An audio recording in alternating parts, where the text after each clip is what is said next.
ការរីកនិទានសូមជូនរឿងវាសនាកូនអ្នកនេសាទភាគទី2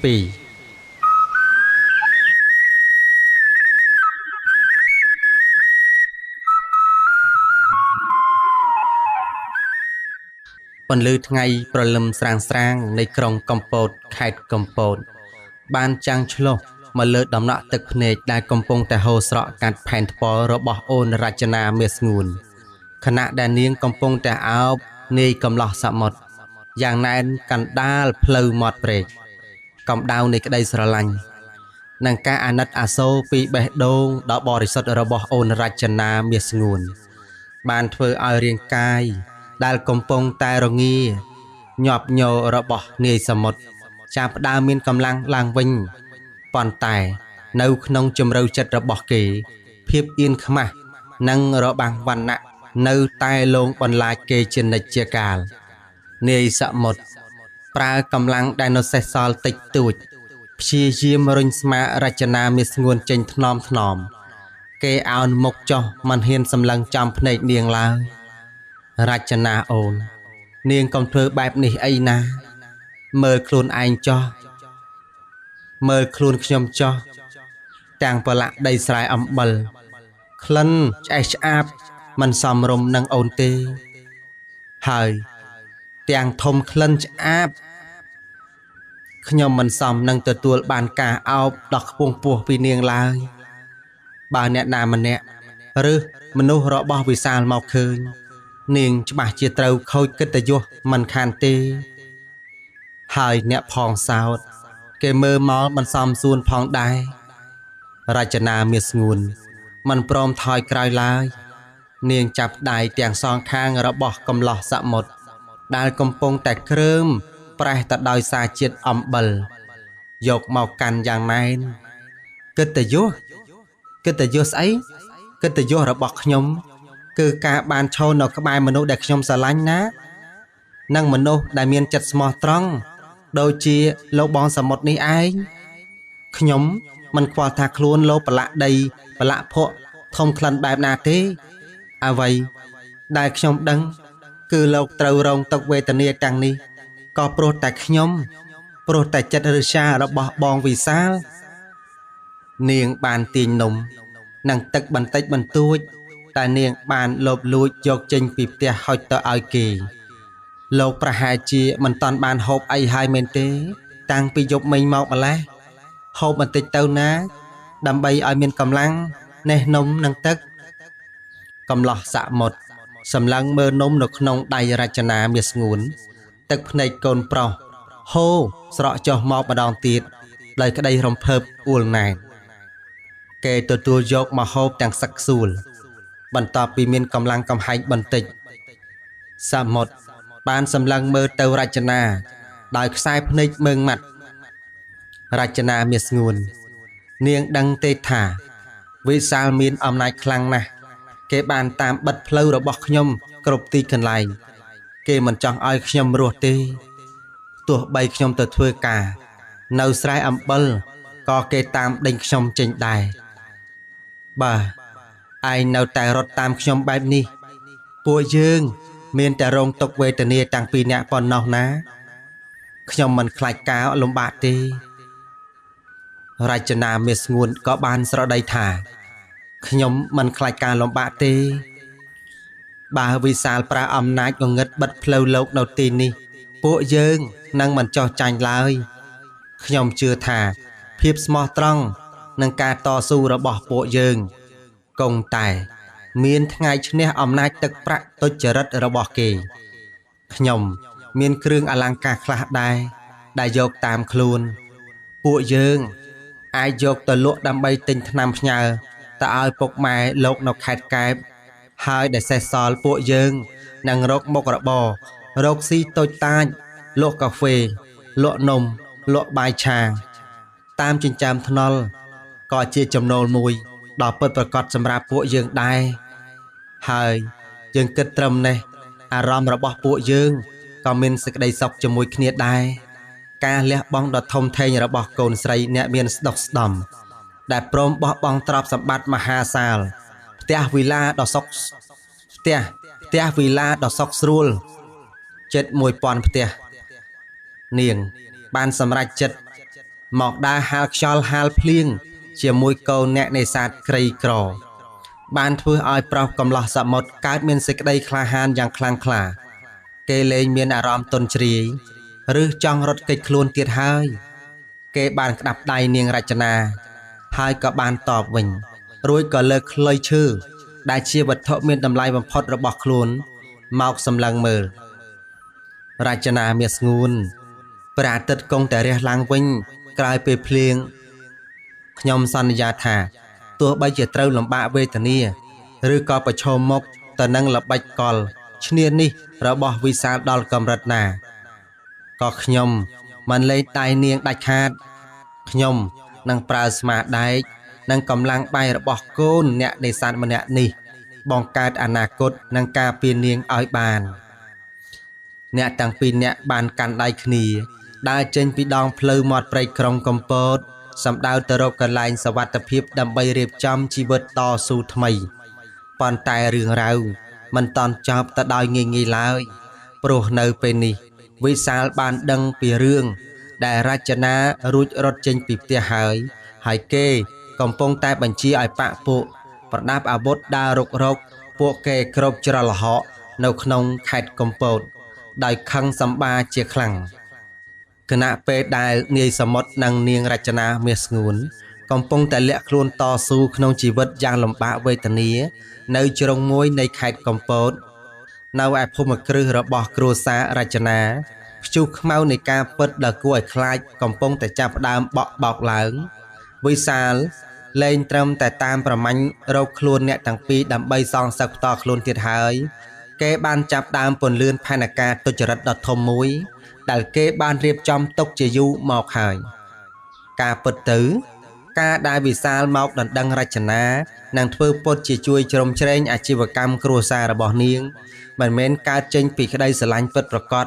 សូម្បីតែ 1% ឡើយឪពុករបស់វិសាលជាអ្នកមានអំណាចម្នាក់ចំណែកឯវិសាលខ្លួនឯងគឺជាមនុស្សញៀនលបែងស៊ីសងនិងមានបំណុលវ័នកនៅឯក្រៅប្រទេសគោលបំណងពិតប្រាកដរបស់គេគឺការប្រើប្រាស់ពិធីរៀបការដើម្បីលេបត្របាក់និងផ្ទេរកម្មសិទ្ធិរមណីយដ្ឋាននិងអាជីវកម្មគ្រឿងចក្រដ៏មានតម្លៃរបស់គ្រួសារអូនរចនាមាសស្ងួនមកធ្វើជាសម្បត្តិផ្ទាល់ខ្លួនដើម្បីយកទៅលក់ដូរដោះស្រាយបំណុលនៅក្នុងបន្ទប់ធ្វើការដ៏ស្ងាត់ជ្រងំវិសាលកំពុងតែឈរជជែកជាមួយមេធាវីផ្ទាល់ខ្លួនរបស់គេទាំងទឹកមុខកាច់សាហាវនិងមានស្នាមញញឹមពឹសពុលឯកសារផ្ទេរកម្មសិទ្ធិដីធ្លីនិងភាគហ៊ុនរមណីយដ្ឋានរៀបចំរួចរាល់ហើយមែនទេឲ្យតែឪពុកម្ដាយរបស់រចនាចុះហត្ថលេខាក្នុងថ្ងៃជួបពាក្យដោយយល់ថាជាការរួមទុនរកស៊ីអ្វីគ្រប់យ៉ាងនឹងធ្លាក់មកក្នុងដៃយើងទាំងស្រុងវិសាលនិយាយទាំងសំឡេងខ្សឹបខ្សឹបបង្ហាញពីភាពលោភលន់រួចរាល់អស់ហើយទៀនពួកគាត់កំពុងតែភ័យស្លន់ស្លោរឿងកូនស្រីរត់បាត់ពួកគាត់ច្បាស់ជាមិនបានពិនិត្យឯកសារលម្អិតឡើយមេធាវីខូចឆ្លើយតបទាំងអោនក្បាលប៉ុន្តែអ្វីដែលវិសាលមិនធ្លាប់នឹកស្មានដល់នោះគឺសមុទ្របានដឹងរឿងនេះដោយចៃដន្យតាមរយៈមិត្តភ័ក្តិអ្នកនេសាទម្នាក់ដែលស៊ីឈ្នួលបើកកាណូតឲ្យគ្រួសារវិសាលនាយសមុទ្របានលបលួចឮសម្ដីនិងបានឃើញឯកសារសម្ងាត់មួយចំនួនដែលបពពួកវិសាលបានជជែកគ្នាសមុទ្រដឹងច្បាស់ថាបើគេមិនធ្វើអ្វីមួយទេមិនត្រឹមតែខ្លួនគេនិងអូនរចនាមាសស្ងួនទេដែលត្រូវព្រាត់ប្រាសតែសូម្បីតែគ្រួសាររបស់អូនរចនាក៏ត្រូវធ្លាក់ខ្លួនក្ររលាយអាជីវកម្មដោយសារតែមនុស្សបីសាច់ដូចជាវិសាលដែរនាយសមុទ្រក្តាប់ដៃណែនគេសម្លឹងមើលទៅអូនរចនាមាសស្ងួនដែលកំពុងតែដេកលង់លក់ទាំងភាពហត់នឿយនៅលើគ្រែឈើតូចមួយក្នុងផ្ទះជួលគេដឹងថានៅវេលានៃការលាក់ខ្លួនត្រូវបានបញ្ចប់ហើយគេត្រូវតែចេញមុខប្រឈមមុខនឹងគ្រោះថ្នាក់ត្រូវតែរកវិធីប្រមូលផុសតាងទាំងអស់នេះឲ្យបានច្បាស់លាស់ដើម្បីយកទៅលាតត្រដាងនៅចំពោះមុខឪពុកម្ដាយអូនរចនាមាសស្ងួននិងភ្ញៀវកិត្តិយសនៅក្នុងថ្ងៃពិធីភ្ជាប់ពាក្យដែលជិតឈានចូលមកដល់ អូនរចនាមាសស្ងួនខ្ញុំមិនឲ្យមនុស្សអាក្រក់បំផ្លាញគ្រួសារនាងឡើយទោះបីជាខ្ញុំត្រូវលះបង់ជីវិតបើក៏កាយការពិតនេះក៏ដោយក៏ខ្ញុំត្រូវតែធ្វើដែរនាយសមុទ្រខ្សឹបប្រាប់ខ្លួនឯងទាំងទឹកភ្នែកឆេះដុតទៅដោយភាពម៉ឺងម៉ាត់និងការតាំងចិត្តដ៏ខ្លាំងក្លាបំផុតក្នុងសកម្មភាពនេះបន្ទាប់ពីបានដឹងពីផែនការដ៏ពឹសពុលរបស់វិសាលដែលមានបំណងចង់លេបត្របាក់យកទ្រព្យសម្បត្តិនិងអាជីវកម្មរបស់គ្រួសាររចនានាយសមុទ្រដឹងច្បាស់ថាគេមិនអាចអង្គុយអោបដៃឈរមើលឡើយពេលវេលាកាន់តែខិតជិតមកដល់ហើយព្រោះពិធីភ្ជាប់ពាក្យដែលគ្រួសារទាំងពីរបង្ខំរៀបចំឡើងនឹងត្រូវប្រព្រឹត្តទៅក្នុងពេលប្រមាណថ្ងៃខាងមុខនេះនៅរមណីយដ្ឋានធំមួយក្នុងខេត្តកំពតទោះបីជាគ្មានប្រាក់គ្មានអំណាចនៅក្នុងសង្គមប៉ុន្តែនាយសមុទ្រមានវត្ថុមួយដែលវិសាលមិនដែលស្គាល់នោះគឺទឹកចិត្តសាមគ្គីភាពនិងភាពស្មោះត្រង់ពីមិត្តភ័ក្តិអ្នកនេសាទកំឡោះនាយសមុទ្របានសម្រេចចិត្តលបលួចត្រឡប់មកភូមិនេសាទរបស់គេវិញទាំងយប់ងងឹតដើម្បីជួបជុំជាមួយមិត្តភ័ក្តិនិងបងប្អូនអ្នកនេសាទដែលធ្លាប់រួមសុខរួមទុក្ខជាមួយគ្នាកាលពីគ្រាមុននៅក្រោមពន្លឺចម្លងខ្សោយៗនៃចង្កៀងប្រេងកាតនៅក្នុងផ្ទះឈើតូចមួយក្បែរមាត់ទឹកនាយសមុទ្របានរៀបរាប់ពីរឿងរ៉ាវគ្រប់យ៉ាងទាំងរឿងដែលទូករបស់គេត្រូវគេបំផ្លាញនិងល្បិចកិច្ចកលបោកប្រាស់របស់វិសាលទៅលើគ្រួសារអូនរចនាមាសស្ងួនអាសមុទ្រឯងជាមិត្តភក្តិល្អរបស់យើងហើយពួកយើងដឹងច្បាស់ថាឯងជាមនុស្សត្រឹមត្រូវអាវិសាលវាអាងមានប្រាក់វាធ្វើបាបឯងហើយថែមទាំងចង់បោកប្រាស់អ្នកដទៃទៀតពួកយើងមិនព្រមឈរមើលឡើយមិត្តភក្តិអ្នកនេសាទម្នាក់ពោលឡើងទាំងក្តៅក្រហាយជំនួសសមុទ្រឲ្យអ្នកភូមិទាំងអស់ដឹងសហការអ្នកនេសាទតូចមួយនេះបានចាប់ផ្ដើមបើកយុទ្ធនាការសម្ងាត់មួយមិត្តភក្តិម្នាក់របស់សមុទ្រដែលធ្វើការជាអ្នកបើកកាណូតឲ្យគ្រួសារវិសាលបានលបលួចថតចម្លងឯកសារកិច្ចសន្យាផ្ទេរភាគហ៊ុនទុច្ចរិតដែលវិសាលបានលាក់ទុកក្នុងឡានមិនត្រឹមតែប៉ុណ្ណោះយុវជនអ្នកនេសាទ2នាក់ទៀតបានស្ម័គ្រចិត្តទៅតាមដាននិងប្រើទូរស័ព្ទដៃថតសកម្មភាពរបស់ពួកវិសាលនៅពេលដែលពួកវាហៅមេខ្យល់ដែលមកកាប់បំផ្លាញទូកសមុទ្រមកបើកប្រាក់ឈ្នួល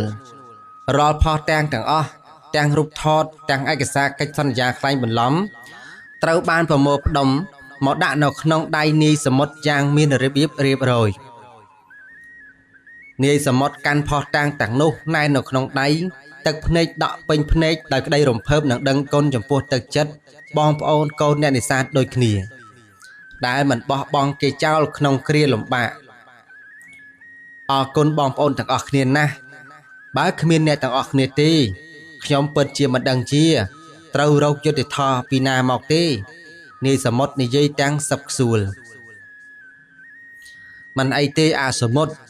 ឯងបញ្ញាប់យកផុសតាំងទៅនេះទៅជួយរចនាចោះពួកយើងនឹងត្រៀមខ្លួនជួយការពារឯងនៅពីខាងក្រៅទោះត្រូវប្រឈមមុខនឹងពួកកាំភ្លើងវិសាលក៏ពួកយើងមិនខ្លាចញញើតដែរមិត្តភ័ក្តិនេះទះស្មាសមុទ្រដើម្បីផ្ដល់កម្លាំងចិត្តខ្យល់សមុទ្រនាពេលរាត្រីបក់មកយ៉ាងត្រជាក់ប៉ុន្តែបេះដូងរបស់សមុទ្រនៅពេលនេះកំពុងតែឆេះដុតដោយសេចក្តីសង្ឃឹមយ៉ាងខ្លាំងក្លាគេសម្លឹងមើលទៅផុសតាំងនៅក្នុងដៃទាំងចិត្តបដិញ្ញាថាក្នុងពិធីភ្ជាប់ពាក្យខាងមុខនេះគេនឹងដើរចូលទៅកណ្ដាលពិធីយ៉ាងម៉ឺងម៉ាត់ដើម្បីលាតត្រដាងមុខមាត់ពិតរបស់សត្វថ្មាតនៅក្នុងឈុតថ្លៃថ្នូរ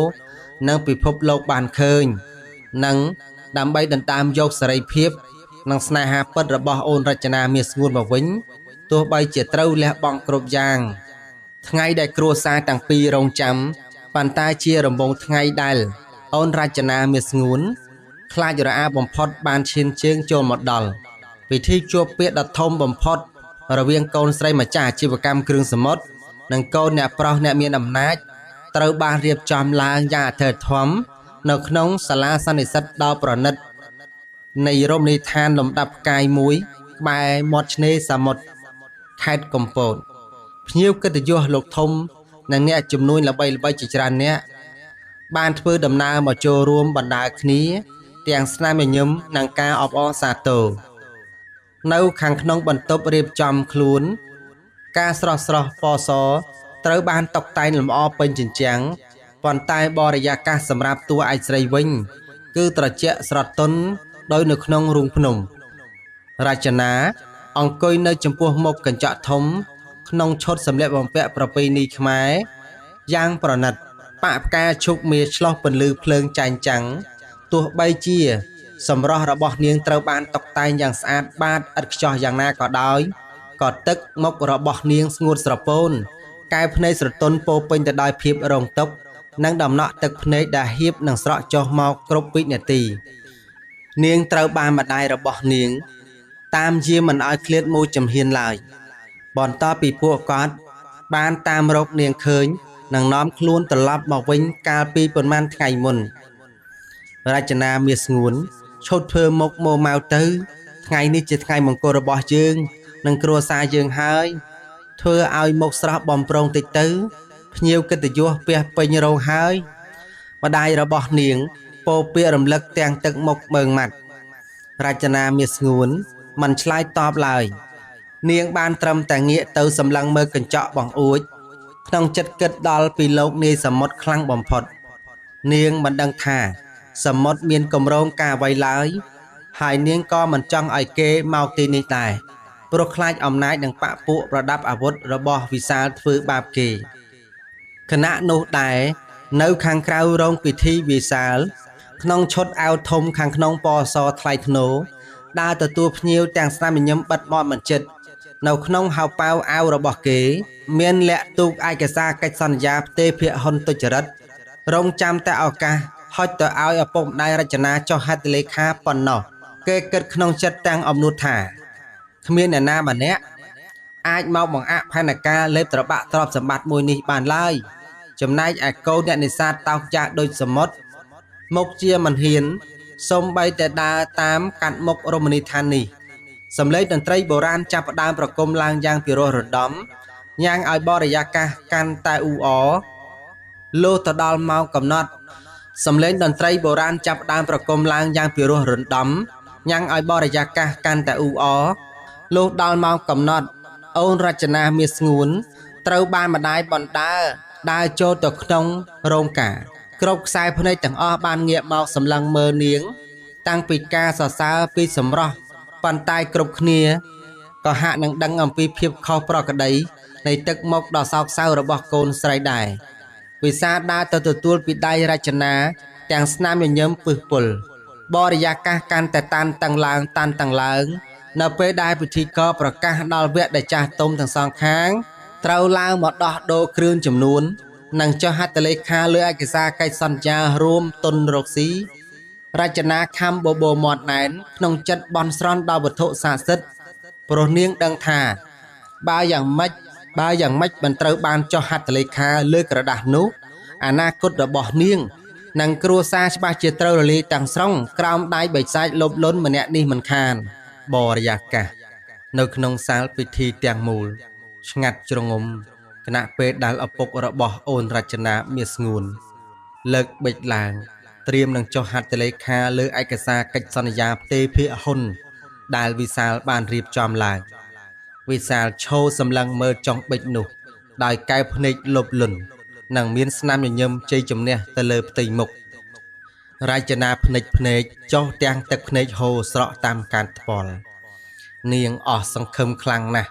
ព្រោះគិតថាអ្វីៗគ្រប់យ៉ាងត្រូវបញ្ចប់ហើយឈប់សិនស្រាប់តែសំឡេងមើងម៉ាត់និងខ្លាំងមួយបានបន្លឺឡើងពីទ្វារធំខាងក្រោយនៃសាលពិធីធ្វើឲ្យភ្ញៀវកិត្តិយសទាំងអស់ភ្ញាក់ព្រឺតហើយងាកទៅមើលព្រមគ្នានៅចំពោះមុខគ្រប់គ្នាទ្វារឈើប្រណិតត្រូវបានរុញរបើកឡើងយ៉ាងខ្លាំងនាយសមុទ្រដើរចូលមកក្នុងពិធីយ៉ាងសមរម្យទោះបីជាគេមិនបានពាក់អាវធំថ្លៃដូចអ្នកដទៃតែគេពាក់អាវសាមញ្ញស្អាតបាតមួយស្បែកស្រអែមខ្លោចខ្មៅដោយសារកម្ដៅថ្ងៃសមុទ្រនិងស្រែអំបិលប៉ុន្តែកែវភ្នែកទាំងសងខាងរបស់គេពោពេញទៅដោយការក្លាហានมันមានភាពញញើតសូម្បីតែបន្តិចក្នុងដៃរបស់គេមានកាន់កញ្ចប់ឯកសារមួយយ៉ាងណែនផងដែរវិសាលមុខប្រែជាស្លេក នឹងខឹងសម្បាយ៉ាងខ្លាំងគេក៏ស្រែកបញ្ជាទៅសន្តិសុខភ្លាមពួកឯងនៅឈរមើលធ្វើអ្វីនាំគ្នាដេញអាអ្នកនេសាទតោកយ៉ាក់នេះចេញទៅក្រៅភ្លាមវាចង់មកបោកប្រាស់និងបំផ្លាញពិធីយើងអ្នកណាហ៊ានប៉ះគេរចនាមាសស្ងួនស្រែកឡើងទាំងទឹកភ្នែកនាងរត់ចេញពីកន្លែងពិធីទៅឈរក្បែរនាយសមុទ្រភ្លាមដោយមិនខ្វល់ពីការហាមឃាត់របស់ឪពុកម្ដាយនាងឡើយនាយសមុទ្រក៏ដើរតម្រង់ទៅរកតុចាស់ទុំនិងឪពុកម្ដាយរបស់នាងរចនាគេអោនក្បាលគោរពយ៉ាងមានសិលធម៌រួចលើកឯកសារនិងទូរស័ព្ទដៃឡើងលោកពូអ្នកមីងខ្ញុំដឹងខ្លួនច្បាស់ណាស់ថាខ្ញុំត្រឹមតែជាកូនអ្នកនេសាទក្រីក្រមិនសមដើរចូលក្នុងពិធីដ៏ខ្ពង់ខ្ពស់នេះទេប៉ុន្តែថ្ងៃនេះខ្ញុំមិនមែនមកដើម្បីដណ្ដើមអូនរចនាដោយគ្មានហេតុផលឡើយខ្ញុំមកដើម្បីការពារគ្រួសារលោកពូពីមនុស្សបីសាចដែលពាក់ស្រោមមុខជាទេវតាម្នាក់នេះនាយសមុទ្របានលាតត្រដាងកញ្ចប់ឯកសារទាំងអស់ទៅលើតុវាជាច្បាប់ចម្លងនៃកិច្ចសន្យាពិតប្រាកដដែលវិសាលរៀបចំផ្ទេរកម្មសិទ្ធិដីធ្លីនិងភាគហ៊ុនរមណីយដ្ឋានទាំងស្រុងមកឈ្មោះរបស់គេលេឡំនឹងផុសតាំងបញ្ជីបំណុលបនករបស់វិសាលនៅក្រៅប្រទេសមិនតែប៉ុណ្ណោះនាយសមុទ្របានចុចបើកខ្សែអាត់សម្លេងនៅក្នុងទូរស័ព្ទដៃដែលជាសម្លេងសារភាពរបស់មេខ្យល់ដែលវិសាលបានជួលឲ្យទៅកាប់បំផ្លាញទូកនេសាទរបស់នាយសមុទ្រនិងផែនការសម្ងាត់រវាងវិសាលនិងមេធាវីរឿងលេបត្របាក់អាជីវកម្មគ្រួសារអូនរចនាមាសស្ងួនសម្លេងនៅក្នុងខ្សែអាត់បន្លឺឡើងយ៉ាងច្បាស់ពេញសាលពិធីភ្ញៀវកិត្តិយសទាំងអស់ចាប់ផ្ដើមជជែកវែកញែកគ្នាច្របូកច្របល់គណៈឪពុកម្ដាយរបស់អូនរចនាបើកភ្នែកធំអានឯកសារទាំងដៃញ័រទៅត្រូវពួកគាត់ងាកទៅសម្លឹងមើលវិសាលទាំងខឹងសម្បានិងខកចិត្តបំផុតវិសាលនេះជាអ្វីឯងហ៊ានធ្វើរឿងថោកទាបនិងទុច្ចរិតដាក់គ្រួសារយើងដល់កម្រិតនេះផងឬឪពុករបស់អូនរចនាក្រហឹមឡើងរួចក៏ក្រវ៉ាត់បិចនោះចោលភ្លាមវិសាលដឹងខ្លួនថាចាញ់ល្បិចនឹងការលាតត្រដាងមុខរបស់គេប្រែជាក្រហមងាំងដោយភាពអាម៉ាស់និងគុំគួនគេក៏បានស្ទុះទៅរកនាយសមុទ្រទាំងប៉ពួកអាសមុទ្រឯងបំផ្លាញយើងឯងត្រូវតែស្លាប់ប៉ុន្តែភាពឈ្នានីសនិងអំណាចងងឹតលែងមានឥទ្ធិពលទៀតហើយព្រោះសមត្ថកិច្ចដែលទទួលបានបណ្ដឹងនិងផុសតាំងមុននេះព្រមទាំងបងប្អូនអ្នកនេសាទដែលរងចាំជួយសមុទ្រពីខាងក្រៅបានដើរចូលមកខត់ខ្លួនវិសាលនិងប៉ពួកភ្លាមយុទ្ធធរដែលសមុទ្រនិងមិត្តភ័ក្តិខំប្រមូលបានដុតរំលាយល្បិចកលនិងភាពក្រអឺតក្រទមរបស់កូនអ្នកមានអំណាចឲ្យរលាយបាត់បង់ទៅក្នុងមួយប្រពេចភ្នែកបន្តពីព្យុះអាក្រក់នៃល្បិចកលរបស់វិសាលត្រូវបានលាតត្រដាងនិងរលាយបាត់ទៅសន្តិភាពនិងយុត្តិធម៌បានត្រឡប់មកវិញគ្របដណ្ដប់លើជីវិតរបស់នាយសមុទ្រនិងអូនរចនាមាសស្ងួនសាជាថ្មីវិសាលនិងប៉ពួកត្រូវបានច្បាប់ផ្ដន់ទាទោសទៅតាមអំពើទុច្ចរិតដែលពួកគេបានសាងចំណែកឯគ្រួសាររបស់រចនាមាសស្ងួនក៏អាចរក្សាបាននូវអាជីវកម្មកិត្តិយសរបស់ខ្លួនឡើងវិញក្រោមការជួយជ្រោមជ្រែងនិងទឹកចិត្តដ៏ក្លាហានរបស់កូនអ្នកនេសាទក្រីក្រម្នាក់នេះឪពុកម្ដាយរបស់អូនរចនាបានដឹងខ្លួនខុសយ៉ាងខ្លាំងដែលកន្លងមកធ្លាប់តែមើលងាយវណ្ណៈនិងបំបែកបំបាក់អ្នកទាំងពីរពួកគាត់បានហៅនាយសមុទ្រឲ្យចូលទៅជួបរួចពោលពាក្យសុំទោសនិងអរគុណចេញពីបេះដូងពិតប្រាកដព្រមទាំងផ្ដល់សេរីភាពពេញលេញដល់អូនរចនាមាសស្ងួនក្នុងការជ្រើសរើសផ្លូវជីវិតនិងគ្រួសារនិងគូស្រករល្ងាចថ្ងៃដដែលនោះមេឃនៅឆ្នេរខេត្តកែបបានប្រែជាពណ៌លឿងទុំស្រស់បំព្រងខុសពីសពមួយដងរលកសមុទ្របក់បោកមកប៉ះទង្គិចនិងច្រាំងឮលាន់សូរដូចដូរតន្ត្រីកន្ត្រាក់យ៉ាងស្រទន់នៅលើផ្ទាំងថ្មធំមួយដែលជាកន្លែងដែលអ្នកទាំងពីរធ្លាប់ជួបគ្នាដំបូងសាសងនាយសមុទ្រនិងអូនរចនាមាសស្ងួនអង្គុយនៅក្បែរគ្នាយ៉ាងកក់ក្ដៅប្រកបដោយសុភមង្គលបន្ទាប់ពីដោះស្រាយបញ្ហាវ៉ាន់កមកនាយសមុទ្រលើកខ្លុយឈើចាស់ដែលជាវត្ថុកម្ររក្សាជាប់ខ្លួនប្រាណគ្រាលំបាកវេទនាហើយក៏បាននឹកឃើញនៅខ្លុយចាស់នោះក៏លើកយកមកផ្លុំ បន្លឺនៅសំឡេងលើកនេះសំឡេងខ្លុយលេងបន្លឺឡើងនៅភាពសោកសៅឯកាឯកោទៀតហើយឬក៏ឈឺចាប់ទៀតហើយប៉ុន្តែជាបទភ្លេងដ៏ស្រទន់ផ្អែមល្ហែមនិងពោពេញទៅដោយក្តីសង្ឃឹមហោះហើរទៅតាមខ្យល់សមុទ្រលួងលោមបេះដូងអ្នកទាំងពីររចនាមាសស្ងួនអង្គុយស្ដាប់ទាំងស្នាមញញឹមដ៏មានសេចក្តីសុខបំផុតនាងផ្អែកក្បាលទៅលើស្មារបស់នាយសមុទ្រថ្នមថ្នមបងសមុទ្រសំឡេងខ្លុយរបស់បងថ្ងៃនេះព្រោះណាស់ណាដូចជាកំពុងប្រាប់ខ្ញុំថាពួកយើងបានឆ្លងផុតរាល់ទុក្ខលំបាកទាំងអស់ហើយណាបងនាយសមុទ្រក៏បានបញ្ចប់បទភ្លេងគេក៏ងាកមកសម្លឹងមើលមុខរចនាមាសស្ងួននួនល្អដោយខ្សែភ្នែកពោពេញទៅដោយសេចក្តីស្រឡាញ់ដ៏ជ្រាលជ្រៅត្រូវហើយពៅមាសអូនទឹកភ្នែកនិងភាពជឿចាប់កាលពីអតីតកាលបានក្លាយជាមេរៀននិងជាកម្លាំងចិត្តធ្វើឲ្យយើងកាន់តែរឹងមាំណាអរគុណនាងណាស់ដែលមិនធ្លាប់លែងដៃខ្ញុំទោះបីជានៅក្នុងពេលដែលខ្ញុំគ្មានអ្វីសោះក្នុងខ្លួនក៏ដោយគេបានក្តាប់ដៃនាងណែនរួចងាកទៅសម្លឹងមើលទូកនេសាទថ្មីមួយគ្រឿងដែលឪពុកម្ដាយអូនរចនាមាសស្ងួនបានទិញជូននិងកំពុងតែចតបណ្ដាលខ្លួននៅលើផ្ទៃទឹកចាប់ពីថ្ងៃស្អែកទៅខ្ញុំនឹងចាប់ផ្ដើមជីវិតថ្មីខ្ញុំនឹងចេញទៅនេសាទដោយភាពស្មោះត្រង់និងខំប្រឹងប្រែងដើម្បីកសាងអនាគតមួយដ៏ល្អសម្រាប់ពួកយើងវណ្ណៈធននិងប្រកាសប្រហែលជាអាចទិញអ្វីៗបានច្រើនប៉ុន្តែវាមិនអាចទិញទឹកចិត្តស្មោះត្រង់និងស្នេហាពិតរបស់ពួកយើងបានឡើយព្រះអាទិត្យពណ៌លឿងទុំស្រទន់បានលិចបាត់ទៅក្នុងជើងមេឃអ្វីៗគ្រប់យ៉ាងត្រូវបានសាងឡើងវិញដោយផ្អែកលើកម្លាំងញើសឈាមនិងក្តីស្រឡាញ់ដ៏ស្មោះត្រង់នៅព្រឹកព្រលឹមស្រាងនៅពេលដែលអាប់ស្ដើងកំពុងតែអណ្ដែតលើផ្ទៃទឹកសមុទ្រខៀវស្រងាត់នាយសមុទ្របានរៀបចំខ្លួនទៅកាន់ទូកនេសាទថ្មីមួយគ្រឿងដែលជាកាដូនៃឱកាសទី2ក្នុងជីវិតរបស់គេពាក់អាវសាមញ្ញមាំមួនទឹកភ្នែកលែងមានភាពស្រពោនដូចមុនទៀតហើយប៉ុន្តែពោពេញទៅដោយធម៌ពលនិងក្តីសង្ឃឹមយ៉ាងមុតមមបងសមុទ្រកុំបញ្ញាប់ពេកអីណាបងហូបមាយកញ្ចប់នេះសិនទៅណាចាំចេញទូកសំឡេងផ្អែមហែមរបស់រចនាបន្លឺឡើងគណៈនាងដើរចុះមកកាន់ឆ្នេរខ្សាច់ទាំងស្នាមញញឹមស្រស់បំព្រងនាងលែងជាកូនស្រីអ្នកមានដែលរស់នៅតែក្នុងបន្ទប់កញ្ចក់ទៀតហើយពេលនេះនាងបានផ្លាស់ប្ដូរមកពាក់សម្លៀកបំពាក់សាមញ្ញជួយរៀបចំកញ្ចប់បាយនិងទឹកផឹកសម្រាប់ស្វាមីដោយក្តីរីករាយសេរីភាពក្នុងការរស់នៅនិងការបាននៅក្បែរមនុស្សដែលខ្លួនស្រឡាញ់បានធ្វើឲ្យសម្រស់ធម្មជាតិរបស់នាងកាន់តែមានពន្លឺចែងចាំងនាយសមុទ្រទទួលកញ្ចប់បាយពីដៃអូនរចនារួចក្តាប់ដៃនាងថ្នមអរគុណណាស់អូនរចនាថ្ងៃនេះអាកាសធាតុល្អខ្លាំងណាស់ខ្ញុំជឿថាយើងនឹងរកត្រីបានច្រើនដើម្បីយកទៅផ្គត់ផ្គង់ពុកម៉ែនិងសន្សំប្រាក់ពង្រីកមុខរបររបស់យើងឪពុករបស់នាយសមុទ្រដែលទទួលបានការមើលថែនិងថ្នាំសង្កូវល្អក៏មានសុខភាពកែប្រែមកជាមាំមួនវិញផងដែរគាត់អង្គុយសំយ៉ាប់ផ្ទះឈើមើលមកកូនប្រុសនិងកូនប្រសាទាំងទឹកមុខពេញចិត្តនិងមានមោទនភាពបំផុត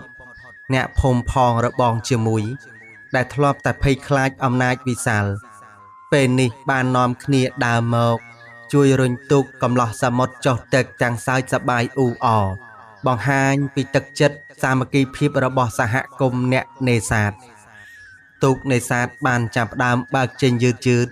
ឆ្ពោះទៅរកផ្ទៃសមុទ្រដ៏ធំល្វឹងល្វើយរចនាឈរនៅលើឆ្នេរខ្សាច់លើកដៃបក់នាយកំឡោះសមុទ្រទាំងស្នាមញញឹមលាយឡំដោយក្តីកក់ក្ដៅក្នុងចិត្តថ្ងៃនេះសំឡេងរលកបោកបក់និងសំឡេងទូកនេសាទឮសូររំដំហាក់ដូចជាបទភ្លេងជ័យជំនះនៃស្នេហាពិតពួកគេបានបង្ហាញឲ្យគ្រប់គ្នាឃើញថាដរាបណាមានការតស៊ូមានការស្មោះត្រង់និងមិនលែងដៃគ្នានោះរាល់របាំងវណ្ណៈនិងឧបសគ្គទាំងឡាយនឹងត្រូវរលាយបាត់បង់ទៅរួចជំនួសមកវិញនៅអនាគតដ៏រឹងមាំនិងមានសេចក្តីសុខយ៉ាងពិតប្រាកដពេលវេលាបានកន្លងផុតទៅជាច្រើនឆ្នាំភ ភាពឧស្សាហ៍ព្យាយាមនិងចិត្តស្មោះត្រង់មិនចេះរុញរារបស់នាយសមុទ្រលែងត្រឹមតែជួយឲ្យគ្រួសាររបស់គេមានហូបចុកគ្រប់គ្រាន់នោះទេប៉ុន្តែវាបានផ្លាស់ប្ដូរវាសនានៃភូមិនេសាទទាំងមូលពីកូនអ្នកនេសាទក្រីក្រគ្មានអ្វីសោះម្នាក់នាយសមុទ្របានក្លាយជាប្រធានសហគមន៍នេសាទវ័យក្មេងដ៏មានសមត្ថភាពដោយសារគេបាននាំយកវិធីសាស្ត្រនេសាទបែបអភិរក្សនិងបង្កើតបណ្ដាញចែកចាយគ្រឿងសមុទ្រស្រស់ៗផ្ទាល់ពីទូកទៅកាន់ទីផ្សារធំៗចំណែកឯអូនរចនាមាសស្ងួនវិញនាងបានប្រើប្រាស់ចំណេះដឹងផ្នែកគ្រប់គ្រងរបស់នាងមកជួយរៀបចំប្រព័ន្ធបញ្ជាទិញនិងបង្កើតសហគ្រាសកែច្នៃគ្រឿងសមុទ្រសហគមន៍អាជីវកម្មរួមគ្នារបស់ពួកគេមិនត្រឹមតែជួយឲ្យគ្រួសារមានលំនឹងនិងសេដ្ឋកិច្ចរឹងមាំប៉ុណ្ណោះទេថែមទាំងបានបង្កើតការងារធ្វើឲ្យបងប្អូនអ្នកនេសាទរាប់សិបគ្រួសារដែលធ្លាប់តែរួមសុខរួមទុក្ខជាមួយនាយសមុទ្រក្នុងគ្រាលំបាកផងដែរឪពុកម្ដាយរបស់អូនរចនាពេលនេះតែងតែមកលេងផ្ទះរបស់ពួកគេនៅមាត់សមុទ្រទាំងស្នាមញញឹមនិងក្តីមោទនភាពបំផុតចំពោះកូនប្រសាម្នាក់នេះនៅរសៀលចុងសប្តាហ៍នោះស្របពេលដែលផ្ទៃមេឃខេត្តកែបពណ៌ខៀវស្រងាត់និងមានពន្លឺព្រះអាទិត្យទន់ជ្រេរៀបនឹងលិច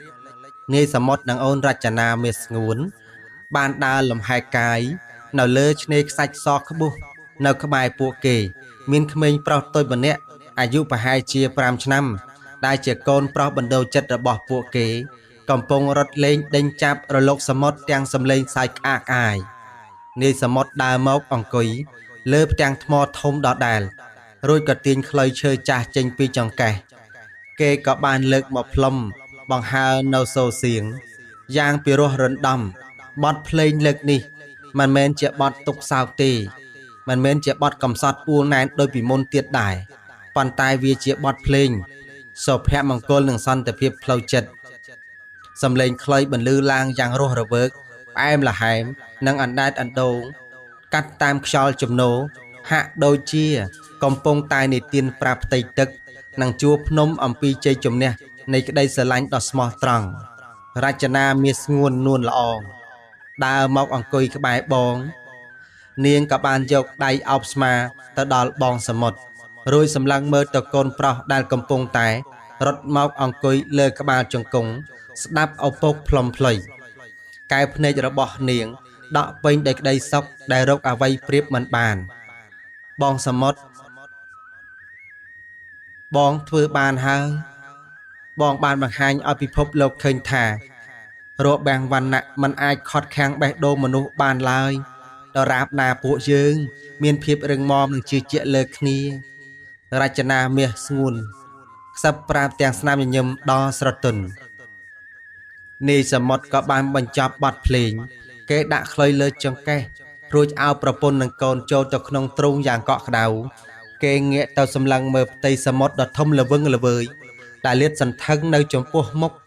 ជួបភ្លៀងជីវិតកម្ដៅថ្ងៃស្រែអំបិល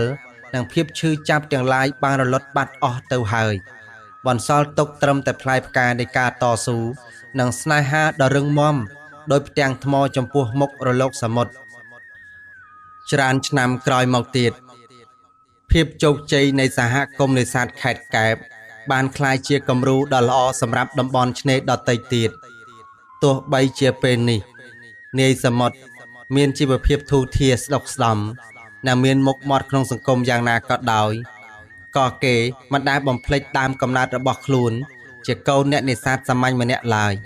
ផ្ទុយទៅវិញគេនិងអូនរចនាបានបង្កើតកម្មវិធីមនុស្សធម៌មួយឈ្មោះថាពន្លឺសមុទ្រ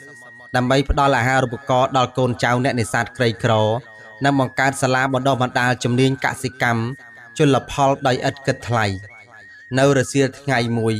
ខ្យល់ជំនោរបក់មកត្រជាក់រំភើយកាត់វាលខ្សាច់និងជួរដើមដូងនាយសមុទ្រនិងរចនាបានដើរមកកាន់សាលារៀនសហគមន៍តូចមួយដែលសាងសង់អំពីឈើប្រណិតជាប់មាត់សមុទ្រនៅទីនោះ